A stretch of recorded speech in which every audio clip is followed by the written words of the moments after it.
వచ్చేసరికి ఇవన్నీ ఉండేవి.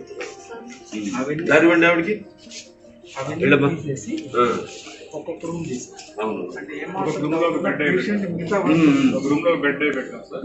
ఇక్కడ బీపీ లైన్ తీసిన తర్వాత ఏదైనా ఇంకా డౌట్స్ ఉన్నట్లయితే ఇక్కడే వచ్చేసి